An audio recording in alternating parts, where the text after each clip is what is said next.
Hello दोस्तों, स्वागत है आपके अपने YouTube चैनल ज्ञान टॉक विद संदीप में। और मैं संदीप चौधरी आपका हार्दिक स्वागत करता हूं। दोस्तों, आज हम लेकर आए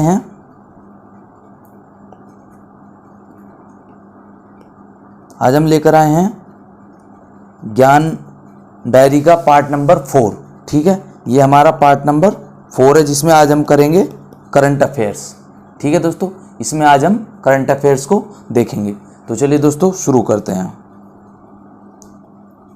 देखिए, क्वेश्चन नंबर 1 है हमारा, ब्राजील ने किस देश को हराकर फीफा अंडर 17 विश्व कप का खिताब जीता था? तो इन्होंने हराया था मैक्सिको को। दोस्तों, किसको हराया था? मैक्सिको को। फीफा अंडर 17 विश्व कप 2019 का जो आयोजन है ये हुआ था ब्राजील में। ठीक, और स्वर्ण पदक ब्राजील ने ही जीता, विजेता मैक्सिको। फीफा का हेडक्वार्टर है ज्यूरिख, स्विट्जरलैंड में। ठीक है, ज्यूरिख, स्विट्जरलैंड में। सर्वाधिक 5 बार ब्राजील इसका विजेता रहा है। 22वां फीफा विश्व कप 2022 में होगा कतर में। ठीक है, कहां पर? कतर में होना है। चलिए, इससे संबंधित कुछ ट्रॉफियां हैं वो देख लीजिए आप, जैसे Durand cup, Rovers cup, Santosh trophy, Merdeka cup, Colombo cup. ठीक है दोस्तों, चलिए आगे बढ़ते हैं। 2020 आईसीसी अंडर 19 विश्व कप विजेता कौन सा देश बना? तो ये बना दोस्तों बांग्लादेश। बांग्लादेश ने भारत को हराकर अंडर 19 क्रिकेट विश्व कप का खिताब जीता 2020 में। ये इसका 13वां संस्करण था। आयोजन कब हुआ? दक्षिण अफ्रीका में। और आयोजन कब हुआ था? इसी वर्ष जनवरी-फरवरी में। प्लेयर ऑफ द सीरीज जो चुने गए थे वो थे भारत के यशस्वी जायसवाल, 400 रन इन्होंने बनाए थे। सर्वाधिक विकेट लिए रवि बिश्नोई ने 17 भारत के। भारत इस टूर्नामेंट को 4 बार जीत चुका है। आईसीसी का जो हेडक्वार्टर है वो कहाँ पर है? दुबई में। 2005 से पहले ये हेडक्वार्टर था लंदन में। ठीक है, चलिए आगे बढ़ते हैं। ISSF विश्व कप 2019 का आयोजन कहाँ हुआ? तो ये हुआ था पुतियान, चीन में, नवंबर 2019 में। ठीक है, प्रथम स्थान पे भारत रहा 3 स्वर्ण पदक के साथ। द्वितीय पे चीन और तृतीय पे रहा था फ्रांस। ISSF क्या है? International shooting sport federation. ठीक है, जो कि तीरंदाजी और ये शूटिंग देखते हैं। ठीक है, भारत के किस शहर में वर्ष 2022 में राष्ट्रमंडल निशानेबाजी और तीरंदाजी चैंपियनशिप का आयोजन किया जाएगा? ये किया जाएगा दोस्तों चंडीगढ़ में। ठीक है, चंडीगढ़ में राष्ट्रमंडल निशानेबाजी और तीरंदाजी चैंपियनशिप का आयोजन किया जाएगा। चलिए आगे बढ़ते हैं दोस्तों। अंतर्राष्ट्रीय हॉकी महासंघ ने किस भारतीय हॉकी खिलाड़ी को 2019 का सर्वश्रेष्ठ ये हाथी नहीं है दोस्तों, ये हाथी नहीं है, ये है हॉकी। ठीक है, हॉकी खिलाड़ी चुना, तो ये चुने गए मनप्रीत सिंह। पुरुष हॉकी के कप्तान हैं मनप्रीत सिंह। हॉकी की जो सर्वोच्च संस्था है इंटरनेशनल हॉकी फेडरेशन है। ठीक है, FIH। स्थापना हुई थी इसकी 1924 में। मुख्यालय है ल्यूसाने, स्विट्जरलैंड में।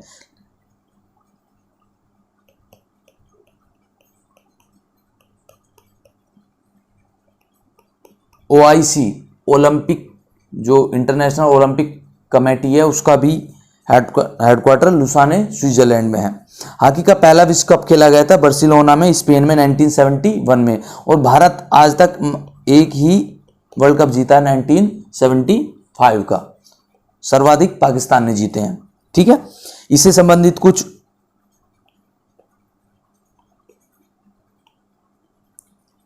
ट्रॉफियां देखिए, जैसे Aga Khan cup, Azlan Shah cup, Beighton cup, Rangaswamy cup.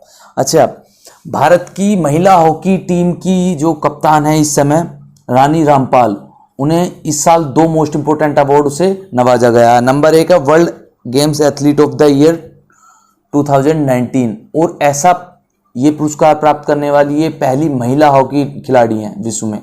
दूसरा राजीव गांधी खेल रत्न पुरस्कार 2020, संयुक्त रूप से 5 व्यक्तियों को ये दिया गया है। 25 लाख रुपए की राशि दी जाती है राजीव गांधी खेल रत्न पुरस्कार में। ठीक है, चलिए आगे बढ़ते हैं। क्वेश्चन नंबर 6 देख लीजिए। हाल ही में किस पूर्व भारतीय क्रिकेटर को लॉरियस स्पोर्ट्स मोमेंट अवार्ड दिया गया? ये दिया गया है महान क्रिकेटर सचिन तेंदुलकर जी को। और ये किस मोमेंट की बात कर रहे हैं? 2011 में जब भारत ने श्रीलंका को हराकर द्वितीय आईसीसी पुरुष वर्ल्ड कप जीता था, तो सभी भारतीय खिलाड़ियों ने सचिन को विदाई देने के लिए पूरे ग्राउंड का चक्कर लगाया था। इसी को स्पोर्टिंग मूवमेंट माना गया है। ठीक है, जिसके लिए सचिन तेंदुलकर को क्या दिया गया है? लॉरियस स्पोर्ट मूवमेंट अवार्ड दिया गया है। ये अवार्ड ग्रहण कर रहे हैं। इसी वर्ष का Laureus world sportsman of the year award जो दिया गया वो 2 व्यक्तियों को दिया, लियोनेल मेसी और लुइस हैमिल्टन। ठीक है, मेसी क्या है? एक फुटबॉलर है, और हैमिल्टन क्या है? फॉर्मूला 1 रेसिंग ड्राइवर हैं। ये है मेसी और ये है लुइस हैमिल्टन। ठीक है दोस्तों, चलिए। Vision leading cricketer in the world 2020 के अवार्ड से किसे नवाजा गया है? तो विजन प्रत्येक वर्ष अवार्ड की घोषणा करती है, जिसमें अलग अलग श्रेणियों के अवार्ड दिए जाते हैं। इसमें बेस्ट जो विजन लीडिंग क्रिकेटर का अवार्ड दिया गया वो है इंग्लैंड के ऑलराउंडर बेन स्टोक को। ठीक है, चलिए। भारत के किस क्रिकेट खिलाड़ी को आईसीसी द्वारा 15 जनवरी 2020 को घोषित विश्व टेस्ट एकादश ICC test team of the year तथा एक दिवसीय विश्व एकादश ICC ODI team of the year team का कप्तान बनाया गया है? तो ये बनाया गया है दोस्तों विराट कोहली को। किसको? विराट कोहली को। अच्छा, 2015 जनवरी को आईसीसी ने अपने आईसीसी अवार्ड्स 2019 की घोषणा की, जो कि इस प्रकार हैं, देख लीजिए। Cricketer of the year award जो दिया गया है वो बेन स्टोक को दिया गया, और इसको बोलते हैं सर गारफील्ड सोबर्स ट्रॉफी। ठीक है। ICC test player of the year का अवार्ड दिया गया पैट कमिंस को, ऑस्ट्रेलिया के। ICC ODI player of the cricket का अवार्ड दिया गया है रोहित शर्मा को। ICC T20 international performance of the year का अवार्ड दिया गया दीपक चाहर को।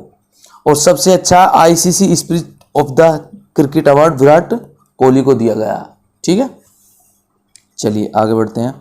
मुंबई के नौसैनिक स्कूल की 7वीं कक्षा की छात्रा है काम्या कार्तिकेयन। इन्होंने दक्षिण अमेरिका की सबसे ऊंची चोटी एकांगुआ को फतेह कर लिया है। मात्र 12 वर्ष की उम्र में।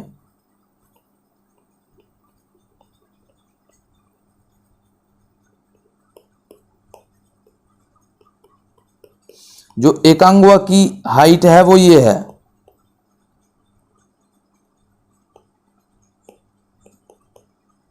6962 मीटर। ये 12 साल की हैं काम्या कार्तिकेयन। ठीक है। दक्षिण अमेरिका की सबसे ऊंची चोटी एकांगुआ को फतह करने वाली दुनिया की सबसे कम उम्र की लड़की बन गई है। यह चोटी किस देश में है? तो यह चोटी है अर्जेंटीना में। ठीक है दोस्तों, चलिए आगे बढ़ते हैं। लास्ट क्वेश्चन आज का काफी इंपॉर्टेंट है। असम के गुवाहाटी, याद रखिएगा, असम के गुवाहाटी में आयोजित खेलो इंडिया यूथ गेम, खेलो इंडिया यूथ गेम, ये खेले जाते हैं अंडर 17 और अंडर 21 एज में। ठीक है। कि तृतीय संस्करण में किस खेल को इस बार शामिल किया गया? 2 खेलों को शामिल किया गया, साइकिलिंग और लॉन बाउल्स को। ठीक है। कब शुरू हुए थे? देखो, विश्व में भारत को स्पोर्ट्स में सुपर पावर बनाने के लिए और भारत में स्पोर्ट्स के कल्चर को बढ़ावा देने के लिए 2018 में इनकी शुरुआत की गई थी। पहला संस्करण आयोजित हुआ था दिल्ली में और दूसरा पुणे में, तीसरा हुआ है कहां पर, असम गुवाहाटी में, और चौथा होगा हरियाणा में। ठीक है, हरियाणा में 2021 में हरियाणा को इसकी मेजबानी दी गई है। ठीक है, ये खेलो इंडिया यूथ गेम थे। इसमें ये देख लीजिए आप, पदक तालिका में प्रथम स्थान पे रहा महाराष्ट्र, ये याद रखना आपको। द्वितीय स्थान पे रहा हरियाणा और तृतीय स्थान पे रहा दिल्ली। ये इन्होंने 78 स्वर्ण पदक, 68 और ये 39। ठीक है, तो ये बात आपको याद रखनी है। अच्छा, ये SAI क्या होता है, ये भी आपको जरूर याद रखना है। SAI होता है स्पोर्ट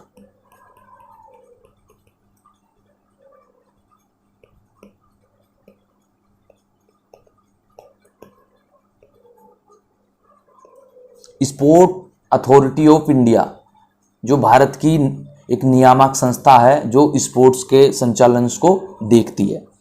ठीक है दोस्तों, तो ये वीडियो आपको कैसा लगा। अच्छा, इसमें एक और इम्पोर्टेंट मुझे बात आपको बतानी थी।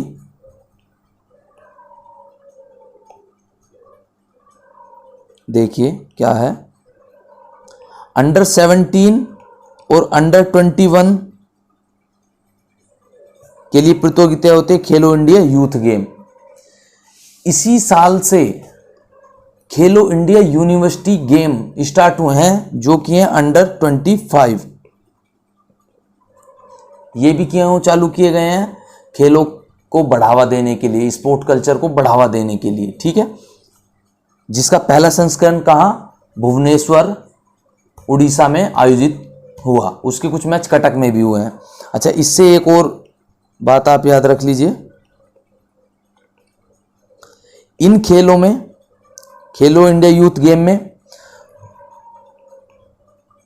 1000 बेस्ट प्लेयर्स को अगले 8 साल तक के लिए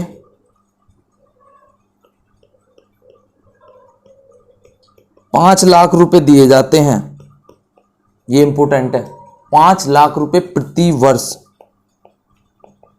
अंतर्राष्ट्रीय स्तर की तैयारी करने के लिए। ठीक है, 1000 खिलाड़ियों को।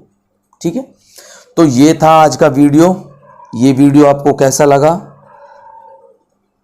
कमेंट्स करके जरूर बताइए दोस्तों। ठीक है, कमेंट्स करके बताइए।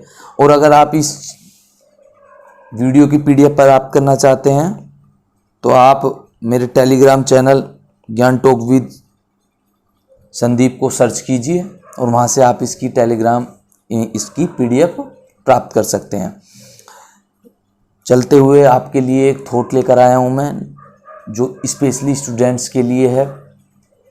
कई सारी अड़चनें आती हैं जीवन में, जैसे कई बार एग्ज़ाम्स टाइम से नहीं होते, आप तैयारी अच्छी करते हैं, कई बार करप्शन के चलते एग्ज़ाम्स को आगे बढ़ा दिया जाता है, पोस्टपोन कर दिया जाता है, कैंसिल भी होते हैं।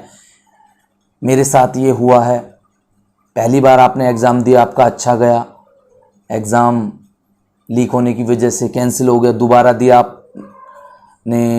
आप उतना अच्छा परफॉर्मेंस नहीं कर पाए। तो इन अड़चनों से बिल्कुल नहीं डरना है, कंटिन्यू वर्क करना आपको। कोविड-19 महामारी के चलते काफ़ी पोस्टपोन हो गए हैं एग्ज़ाम, काफ़ी पीछे भी हट गए हैं।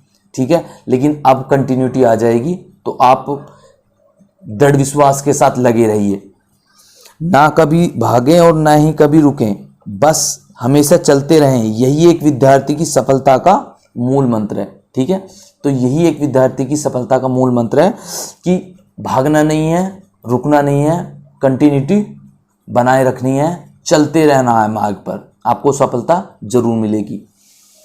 इसी थॉट के साथ मैं लेता हूँ आपसे अलविदा। वीडियो को लाइक कीजिए, शेयर कीजिए और कमेंट्स करके ज़रूर बताइए कि ये वीडियो आपको कैसा लगा। जय हिंद।